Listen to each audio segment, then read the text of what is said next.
corporate venturing és molt important que hi hagi un actor, un acompanyador per cadascuna de les dues parts perquè es faci aquest trobament, no? Moltes de les vegades les corporate venen d'un sector massa tradicional o les startups venen d'un sector massa inclús elitista o arrogant, en el sentit de nosaltres som les startups, som guais, no volem col·laborar amb els dinosaures que són els corporates. Molt bé, però tard o d'hora, perquè les coses succeeixin, us haureu d'acabar trobant, no?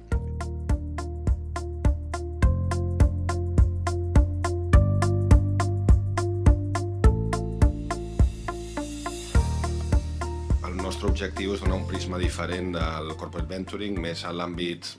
del tech transfer, que és la transferència tecnològica, donar-vos tant a la visió d'inversors com de corporates que hi ha una gran oportunitat al voltant de la universitat que teniu a mitja hora de la vostra ciutat.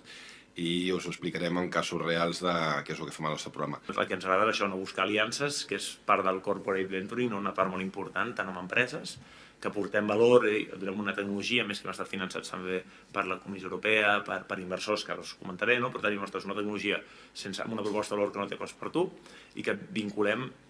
projectes que siguin interessants per la teva marca, pels teus valors, pels teus treballadors. No? Ostres, de cara al donant, et donem una eina fàcil, no intrusiva, transparent, fer una donació,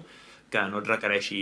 ni donar les teves dades si no vols, que no et vinguin pel carrer i et diguin ei, tal, i quan tu estàs amb una altra cosa, per un model o creiem que és molt del segle XXI, fer-ho molt fàcil, fer-ho molt transparent, i de cara a les ONGs un canal per finançar-se, perquè moltes d'elles han tingut o tenen inclús problemes per accedir a la tecnologia i accedir a fons a través de tecnologia, és a dir, elles fan una feina, en molts casos, brutal, però el tema del fundraising o l'aproximació a empreses és una cosa que els hi ha costat més i ara s'hi han posat. La inversió d'impacte aquest últim any s'ha doblat en el món, vull dir que està havent-hi verdaderament una ebullició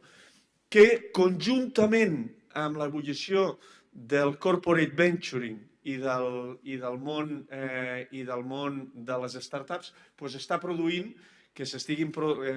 fent operacions molt destacables en el món de la salut, en el món de l'educació, en el món de l'energia, en el món de les infraestructures i de la innovació. Operacions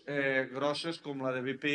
amb Lightsource o com la de Johnson & Johnson i Amazon amb Gray. Aquestes són operacions de corporate impact venturing, operacions on les grans empreses entren en contacte amb startups per generar impacte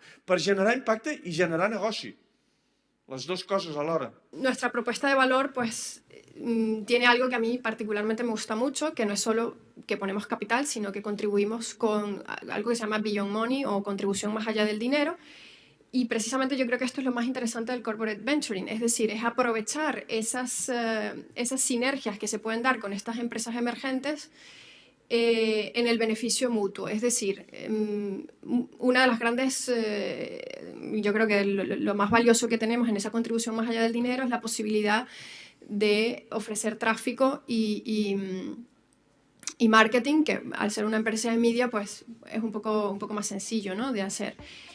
Normalmente una empresa que está empezando esto no lo tiene, esto ayuda, como bien dijo también Xavier, a escalar mucho más rápido.